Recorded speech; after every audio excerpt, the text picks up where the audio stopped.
Hey everybody, it's Pete. Welcome back. Welcome to Stocks for Breakfast. And big stuff going on in the stock market this week. Actually, what's interesting is the holiday that we have right in the middle of the week. So on the surface, you might think that we'd have a little bit more challenging trading this week, but that's actually not the case. I think we got most of the economic data out of the stock market last week, both with the FOMC announcement, Jerome Powell press conference after, also new inflation data that came out last week.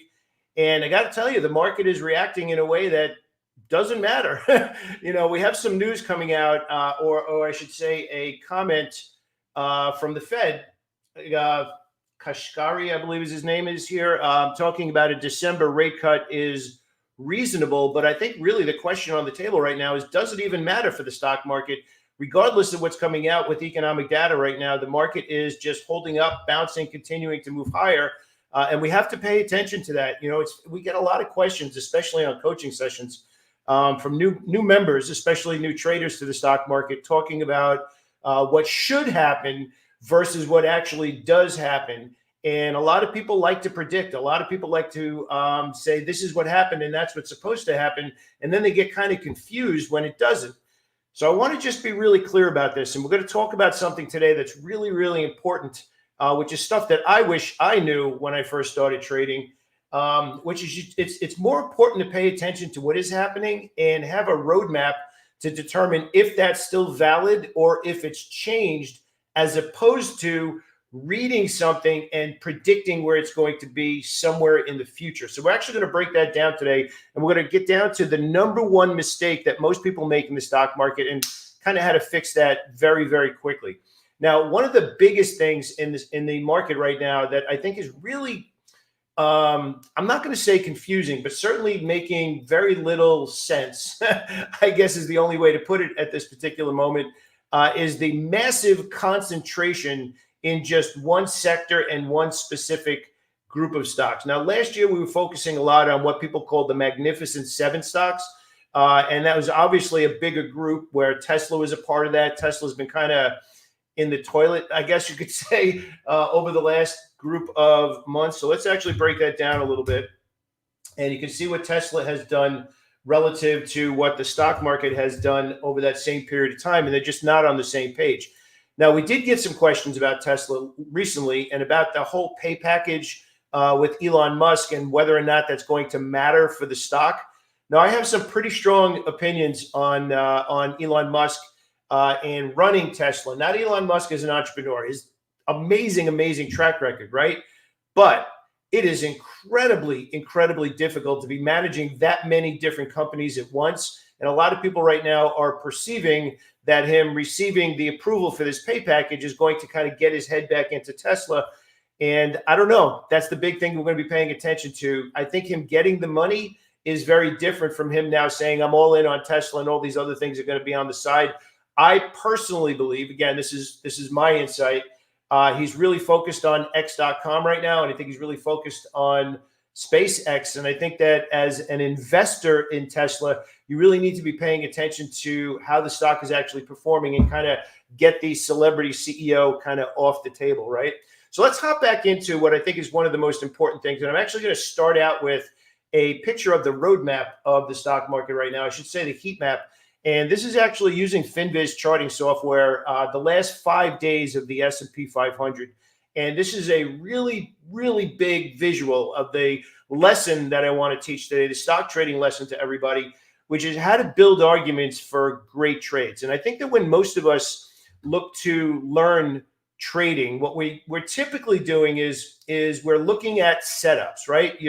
All of us come into the market and we probably look at bull flags and bear flags and moving averages and kind of migrate our way over to stochastics or MACD and those kinds of things. And we kind of go down this indicator rabbit hole where we feel like the next trading indicator is going to end up being what's going to ultimately end up making us profitable. But the stock market doesn't work that way. And what I want to get across about as cleanly as possible here, if you want to build predictability into your stock trading results, that means that you need to learn a little bit more than just what's going on the one chart that you're looking to trade. So for example, if we're looking at a stock that has a push, a pause, a bull flag, right? Those kinds of things, that is just the very shallow layer of the argument. So I want you to write this down. Again, we have a lot of post-it pad moments here, which are really important. And I have them literally all over my monitors here, which I think every trader has had over the years. Is one of the things you want to write down is how many reasons can I justify putting this new trade on? How many reasons can I find to choose to accept risk? Now, let's just be super clear about this. Raise your hand if you're in the stock market and you're afraid to lose money, right? Everybody's been there at some particular point. But I want to say this, and I want to say this very clearly. The only reason to be afraid is two things. Number one is you did not build a really strong group of reasons to believe that your profit target would be hit versus your stop loss. And I'm going to show you how to do that right now. That's the whole point of this video. Number two, even if you do that and you learn how to do that, which, by the way, we're going to talk about that in a second, you still need to trust yourself to follow what you said you were going to do. See, there's a very big difference between building a stock trading strategy that works and following it. There's a massive difference between the two. And I think we all know that, right? We all know what to do, but whether or not we follow it all the time flawlessly is really what matters. I just want to say hello here. Thank you so much for being a part of our accelerator. We actually have a new 14-day accelerator that you get a brand new course that we have and everything like that, but you get to actually shadow me for a 2-week period as your coach. If you're interested and you want to learn a little bit more, there's actually a link below the video in the description that you can learn about that. But here's the point that I want to get across. And we're going to pull this image into the video, and it's one that I use all the time. Now, the mistake that most traders make is they focus up on the top part here, which is just looking at the individual stock and what the individual stock is doing. Now, let's kind of circle back to why we're looking to buy a stock in the first place. And for however we get to the point, is we believe that somebody with really deep pockets, you can call them the smart money, you can call them institutions. I prefer to call them the institutions because there's banks, hedge funds, like all those kinds of people. They have deep research, they have deep money, and then they come up with a reason to want to look at that particular stock. Now, that's where most individual stock traders stop. They just look at the stock. What's going on behind the scenes with those institutions is they are going deeper. They are going deeper into what's going on in the economy, what's going on in the market, what's going on in the sector, and then what's going on in the industry group. Now, that sounds like a lot, but we just rattled off 5 different reasons to want to be looking at an idea. How many reasons are you putting into your idea? Now, I'm going to teach you how to do this right now. So this is kind of like, I want to bring it all the way back to, I want to show you what to do. So at the top of today's video, we started to talk about the economy. We talked about the Fed last week, the Federal Reserve. We talked about inflation data, which was the CPI data. So let's actually start there. The big picture of the market is heavily influenced by interest rates. Interest rates are obviously moved up or down by the Federal Reserve. The Federal Reserve reads 3 really big things. We kind of call them the big trinity of economic data. There's a whole bunch of other things, but really the Federal Reserve has a mandate from Congress. Now, what I'm talking about right now, this is like the big wave of water below the ocean, right? This is the one that's holding everything up, which is how do we get a read on what the Federal Reserve is going to do with interest rates? Interest rates, there's terminology of hawkish versus dovish, right? Some macroeconomic stuff we don't necessarily need to get into today, but it basically means what are the likelihood of the Fed lowering or increasing or decreasing interest rates in reaction to the big 3, which is jobs numbers, gross domestic product, also known as GDP. So how many people are working and what's the trend of that?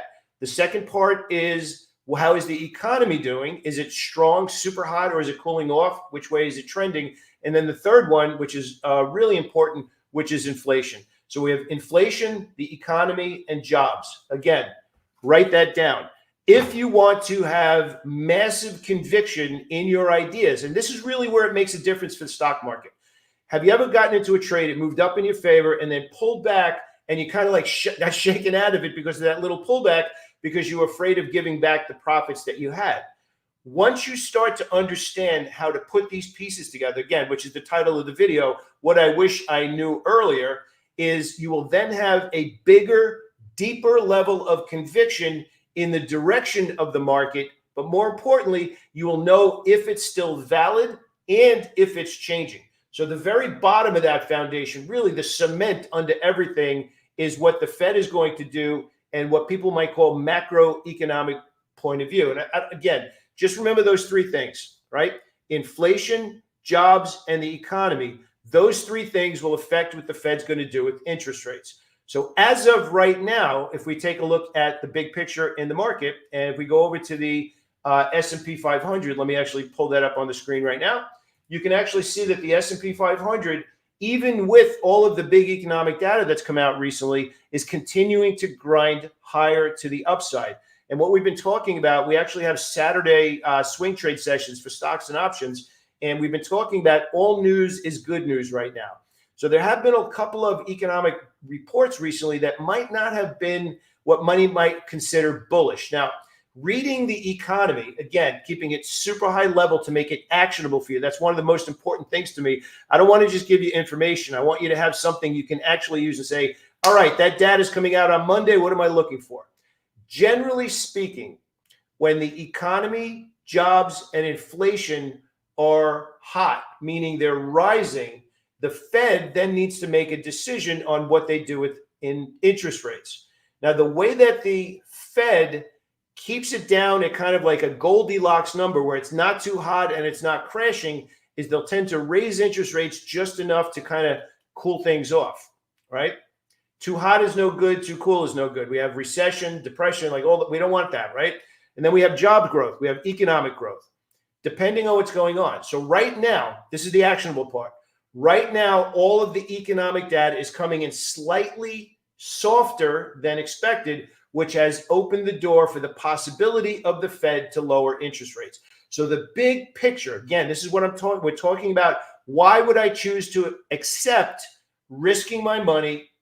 And how many pieces can I put into that idea? That's what we're talking about right now. So that's just the economy and the Fed and interest rates. Obviously, the market is reacting positively to the softer numbers, which would imply that the Fed has now an opportunity to lower interest rates, which lowers the money that we have borrowing on our mortgages and our credit cards and all those kinds of things. And that would be good for us, right? We'd have extra money, which would increase the amount of money we could spend and put that into the economy. It would also decrease the costs for companies that we buy things from to have bigger profits. That's why in the big picture right now, the market is reacting to the economic data in a very strong way because right now it's being interpreted, the economic data between here and here is being interpreted that the Fed could potentially reduce interest rates. Now, that's just one part of it. The next part is we want to pay attention to what's going on in the market. Now, I am not the one who invented this, probably going all the way back to the early 1900s, Jesse Livermore, Gerald Loeb, Bernard Baruch, all those people, Richard Wyckoff, all the way back in the day, right? You need to have a reading, an analysis of the stock market. You need to say to yourself, what is the market doing right now? So we already just cemented the fact that economic data is coming out and the market's reacting positively. So now we actually quantify, is the market in an uptrend, downtrend, or sideways? Now, the reason that's so important is because that means more money is doing the same thing. You want to write that down as well. The more that it's obvious that a lot of money is doing the same thing, again, the higher our conviction level goes, and then we start to focus on where to put that money. So we need an answer. Now, you might say, yeah, whatever, I know, right? But you need to answer the question. You need to say, what is the market doing right now? Is it up, down, or sideways? Now, sideways is a big part of that too, because if the market's going sideways, we don't have that bigger picture push behind us. We are now looking for, are we going up on the weekly charts, or are we kind of drifting sideways? And recently, we've been kind of going up and sideways. So we have it on our side. Don't take for granted the answer is obvious. You need to dig in there and add that to the equation. And I'm going to show you what I mean by that. Basically, when we're looking at the market, sometimes we actually have these longer periods of consolidation, even though it's still going up. That's important because that's going to affect your initial position size. So I want to be clear about this.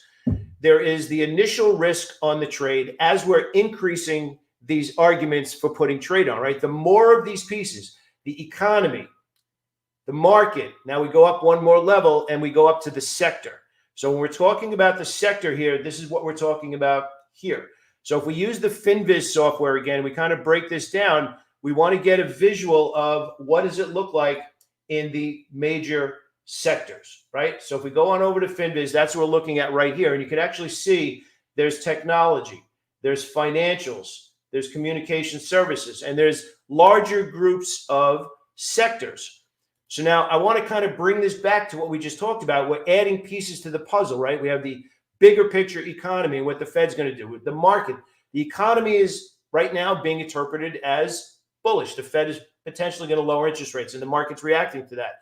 The market is bullish. We're pausing right in front of all-time highs. The Dow is a little bit weaker, and we need to point that out as well. Again, we want to try and notice more things. Remember, everything we're talking about right now is how do we increase our conviction before we enter the stock market. Again, raise your hand if you've ever been afraid to make a bad decision. You've been afraid to lose money.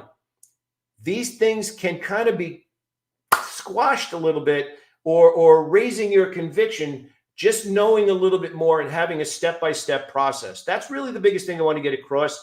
When you have a process, you then start to gain confidence in what you're looking at. And here's the key. It is easier to know what you're looking for and say, is it there, than it is to say, where do we think it's going to be in a month? We can't predict where it's going to be in a month, but it's easy for me to say, here's what tells me the market's really strong and where it's strong, and how do I know when that changes? That's a very big difference from forecasting, predicting, or guessing. We don't predict, we don't guess, we don't forecast. That's subjective. You can't repeat subjective trading. Think about your trading right now. Could you put your trading decisions into a back tester and say, I'm gonna back test the last 5 trades that I made based on a gut feeling? You can't. You want your trading to be systematic, and that's where it's predictable and repeatable. So if we go up one layer and we say, where should we be looking for our ideas at the moment, and how much conviction should we have? We're going to obviously take a look here. Now, this is the most interesting thing. Obviously, technology is super bullish right now. NVIDIA is lifting the entire market. Apple stock came in last week, and obviously their announcement on Apple Intelligence, their artificial intelligence, boosted the stock, pushed it into new all-time highs again. And it's kind of still hovering up in that level. This is the big thing I want to get across. The rest of the market in the S&P 500 here, for example, over the last 5 days, mostly bearish to neutral at best. Now, this is the most important part here. As we're working our way through the power pyramid, the sector rotation is mostly focused on technology stocks. Now, this is critically important. That means that if you are trading any one of the other stocks not exhibiting sector-specific buying pressure, you are lowering your conviction, which should lower your initial position size. So do you see what we're doing here? The more we can put into the trade idea, the more our conviction goes up, and the more we might consider putting into that idea. So the way that I teach it, again, building this argument, and I like to keep the numbers simple. This doesn't mean exactly the amount of money, but I want to give you a visual to think about. When you are looking at the market, let's use 1%, 3%, and 5%. So basically what we're looking at is, how much do I like this idea? And what does that mean for the amount of capital I'd want to allocate to that idea? Do I love it? Everything's in this, the market, the economy, the sector, the group, and the stock, and I'm buying it at a great pause, right, where I can manage risk. That might be up towards the higher end of the level. Now, you might work your way across where maybe the market's kind of choppy, maybe the sector's not awesome, but maybe the industry group is. So, for example, I want to give you an actionable example on that right now. We'd be looking at a stock similar to CRWD.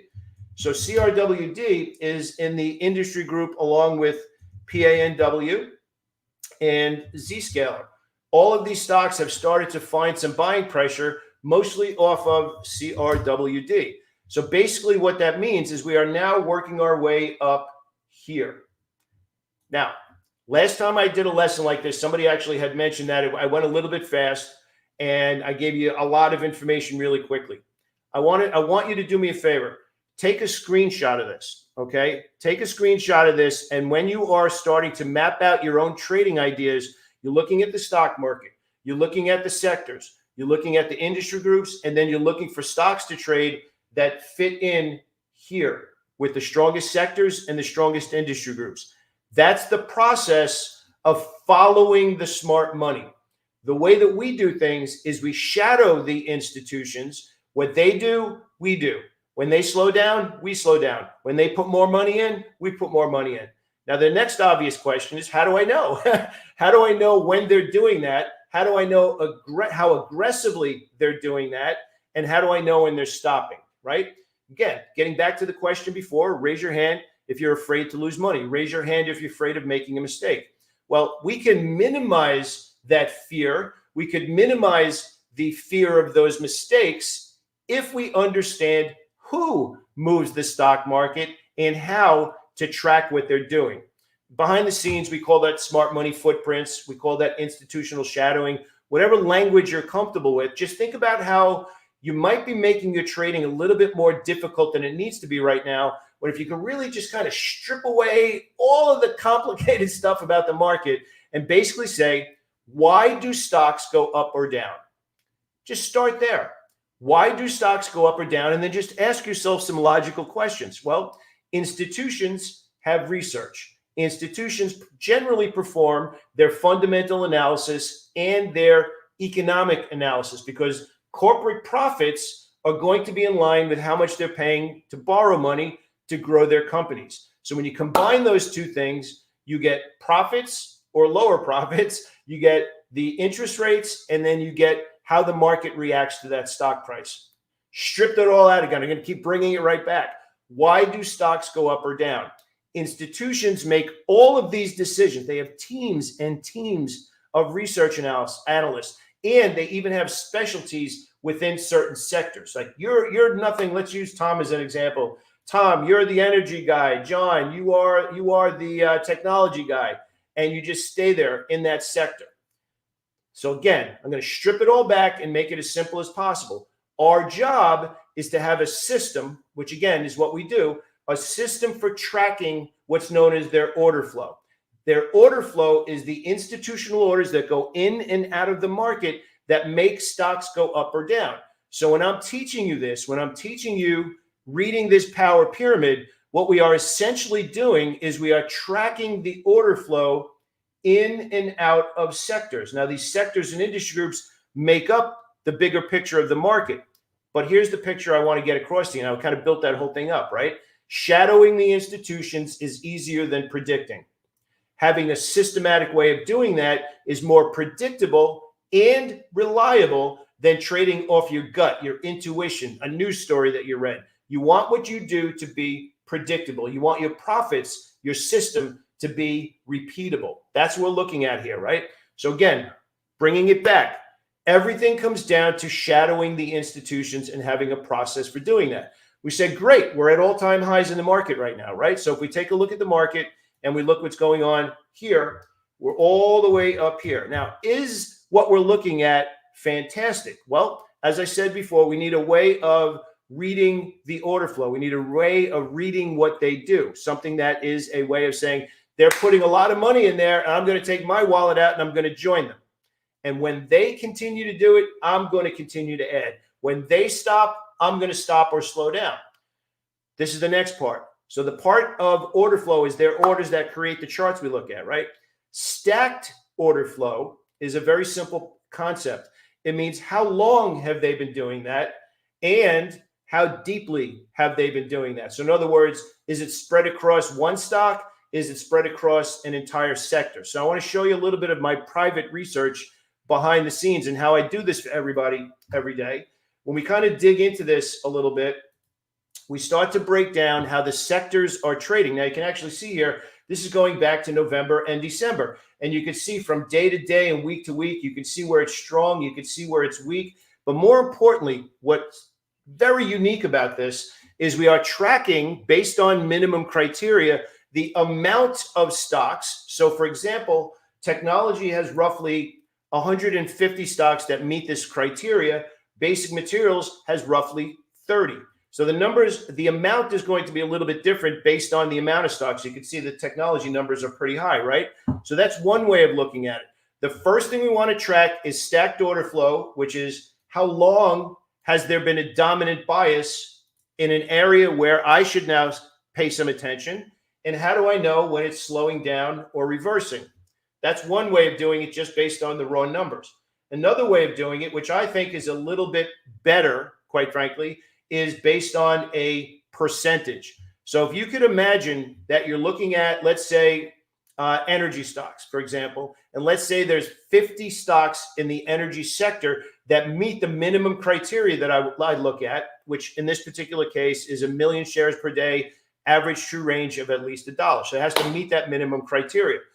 Then what I do is I go into those stocks and I say, what percentage of those stocks are positive versus negative over the last 5 days? And then I run my algorithm behind the scenes to tell me that. And now I start to track 5-day momentum in these sectors based on the percentage of stocks. So again, this is very different. We could say it had 60 of them, but 60 of how many? So this is really where I believe that when we're tracking this, you can get a really good glimpse of where, and you can see here, basic materials was strong for the better part of February into April.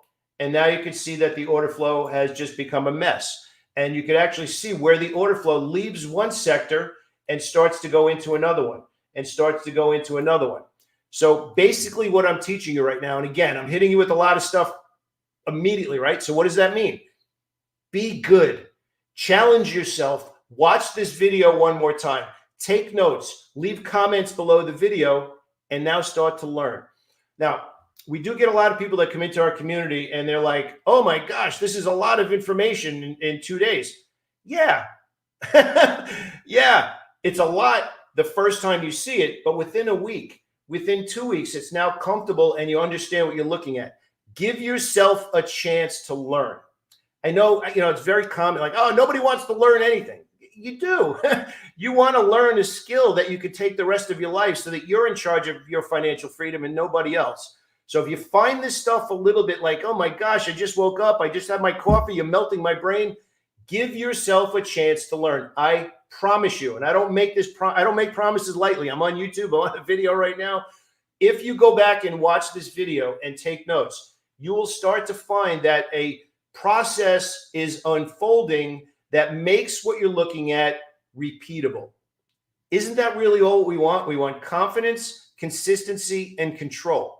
That's what we want out of the stock market. Most people see the stock market as overwhelming and confusing.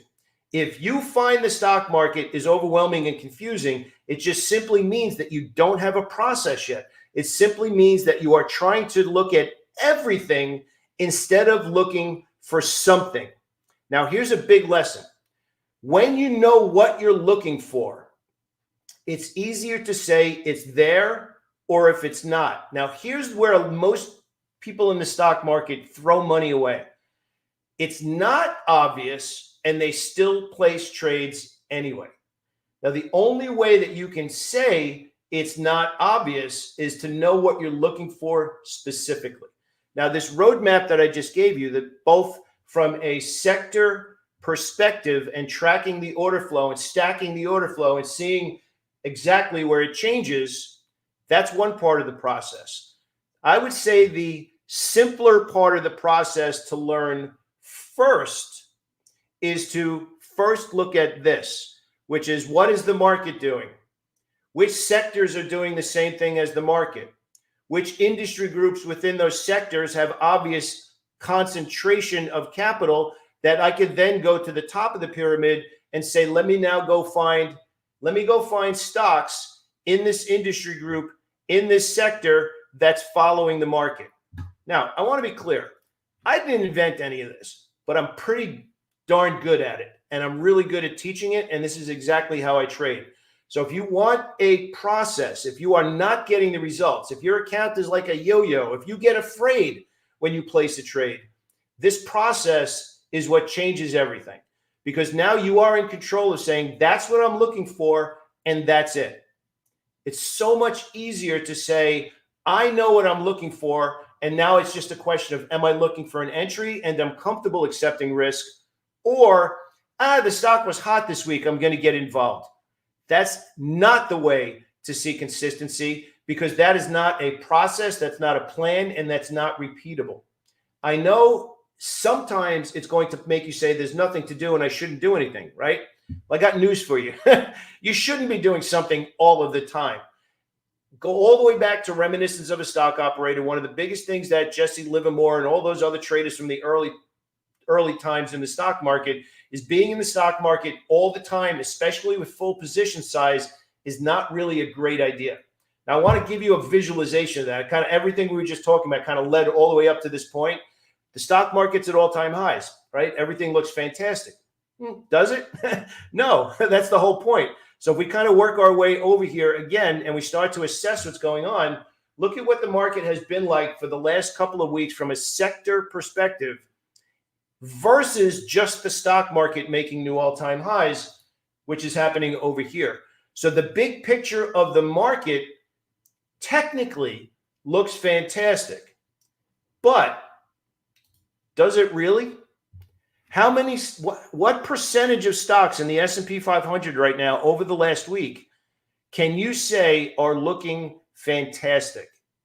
A very small group of stocks. So this now means we need to work our way up the pyramid a little bit more and start to focus here, which is industry groups. We know technology is strong right now, and we know that semiconductors and semiconductor equipment stocks are very strong with the artificial intelligence mania that's going on in the market right now. So again, I want to be clear about this.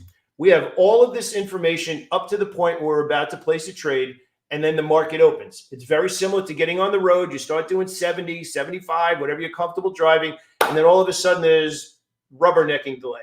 You can't drive saying, I chose to do 75 and I'm going to continue to do that. You now have new information. The same thing happens in the market. So again, we get a lot of people, oh, you said we were going to look at this stock on Monday.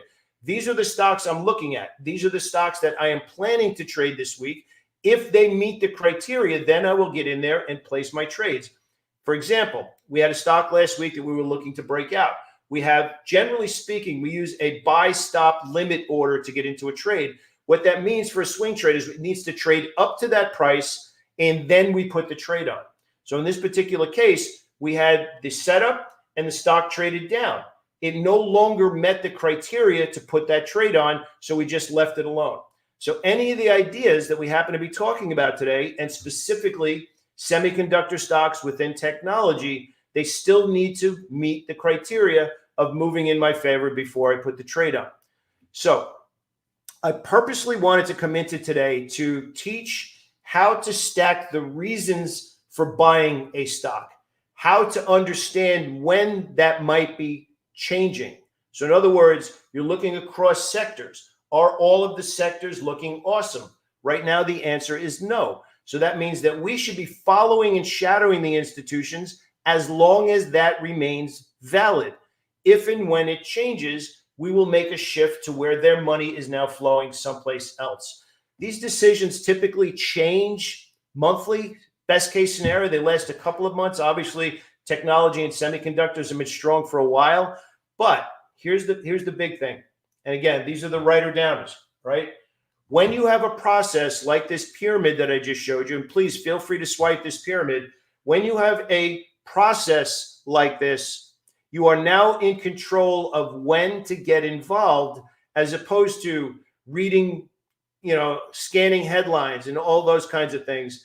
This is the difference between you controlling how much money you make and the confidence you have before buying versus I feel like it's going to go up versus it is going up, and now I just need to determine when that order flow stops. And I'm going to give you a really good example. I had somebody ask me last week, and very smart guy, asked me about AMD last week. He's like, Nvidia's going up, Nvidia's taking off, and all these things, you know, all these others, Qualcomm and a few other stocks in the semiconductor. And he told me that it feels like I should be buying AMD because it hasn't rallied yet, and I'm going to get a good price. Now, this is where we separate ourselves from, I believe, what most people do. As of right now, that stock is not doing anything. As of right now, the correct price in this stock is between 160 and 170. So go back to what we said before about why stocks go up or down. Stocks go up or down because institutions, those deep-pocketed people on Wall Street, have decided the future cash flows of that company are worth investing in. Now, this stock is not moving. It is actually showing relative weakness to all of the other stocks in the same industry group. So why in the world would I be bottom fishing a stock that is not doing what I want it to do when there are other stocks doing exactly what I want them to do? Very, very important. So before you place your next trade, now again, everything we're talking about here is for educational purposes. It's up to you to make that final decision. It's my mission to help you make better decisions. Just ask yourself, is this stock already doing what I want it to do before I get involved? If the answer is no, then you're guessing. If the answer is yes, then the next question is, am I buying at the moment where risk reward makes sense? And that's kind of the last part that we talk about, which is once we find the market, the sector, the industry group, and the stock, then we have to hop in there and buy it at the right time, which timing into the right idea is where we balance that risk reward ratio in exchange for taking that overnight risk on a swing trade. So look, I just want to be really clear about this. I am fully aware that I just hit you with a lot of information, but please promise me something. Be open to learning something new this week. There is so much good volatility in the market and so many opportunities right now. You want to be able to look back a year from now and say, you know what? That was hard the first time I heard it. But then I went back and watched the video one more time. Then I went into the comments and I asked a follow-up question. Maybe you want to join me and watch me do this for a couple of weeks. Again, you can click that link in the description. Go watch the training video. You'll be glad you did, right? Gets into a lot more detail of everything we're talking about right now. But promise me this. Promise me that if you are not getting the results you want right now, be open to learning something new about the stock market. Go back to this video, go pause it, stop it, take notes, and then see if the system that I outlined for you today looks close to the system you're using right now. Is there a process where you can look at the market and say, I know exactly what I'm looking for, and then say, is it there or is it not there? And again, I'll give you these two examples. Is it there or not there? Is it there or not there? Very, very critical. When we shadow the institutions, instead of predicting where the stock is going to, we have the control as opposed to being afraid of the market. The reason most people are afraid of the market, afraid of making a mistake, afraid of losing money is because they just don't think through why do stocks go up or down and what's happening right now. That's a process that once you learn it, everything changes. You wake up every day saying, I know exactly what I'm looking for, and it's either there or it's not. One of the first mentors that I had, his name was Joe Blazy. This was all the way back in 2001 when I was trading up in New Jersey, one of the first offices that I traded in, which was in Montvale, New Jersey. He literally said, if it's hard to find, it's not there. You want to write that down. More money is lost in the stock market by trading when you have no edge. But that implies that you know what you're looking for in the first place. So when I give you this roadmap, and take a screenshot of this, it's very important. When you have this roadmap, you can now answer the question. If it's hard to find, it's not there, which means I know what I'm looking for to tell me if it's there in the first place. So I want to challenge you. I might never meet you. John Bates, one of my good friends, Simon, I've met a lot of people here. LJ, of course, my buddy. I'm going to challenge you. Whether I meet you or not, I'm going to challenge you. Learn something new this week that will improve your decision-making for the stock market. I wish I would have known this when I first started trading. I fell into the trap and was only taught back then, just take a look at the stock, determine what it's doing right now, and decide if you want to get in. That's the shallowest level of conviction that you could possibly have. And I'm going to tell you how you know. I'm going to tell you right now how you know you're not doing this. Because you got into a trade, it blipped a little bit against you, you got out because you were scared, and you didn't put into the equation how much else you could have considered: the economy, the market, the sector, the industry group, and how long order flow has been stacked, like I just showed you. Let me pull that up again. I want to give you a good visual on that. And how long order flow has been stacked to tell you whether or not you should hold that winning trade. So here's the thing. If you have exited a good trade too soon, you're not doing this. Again, I might not ever meet you. I hope I do. Just answer that question. How often do I get out of good trades too soon? Those are the massive winners that feel like a punch in the gut when you're like, I had it and I got out too soon. What I taught you today will help you hold those good trades longer. Now, there's other things to do as well. We have our profit maximizer, which is a step-by-step system to squeeze as much as we can out of the winning trades. That's as they're moving in our favor. What we're talking about right now is building that argument for the trade to be in the right ideas at the right time, but more importantly, knowing why. Why is the answer? Institutions did all that research, put their money in, and now we're shadowing them. When you have a system to shadow them, you're not guessing, not predicting, and not forecasting. And that is the most exciting place to ever be. All right. Watch this video one more time, 2 times, 3 times, whatever it takes to pause it, take those notes, leave comments below the video. I would love to hear any questions you have about what we talked about today. If we did a good job today, please do me a favor, give us a thumbs up and hit that subscribe button. I would really appreciate it. Have a great day, everybody.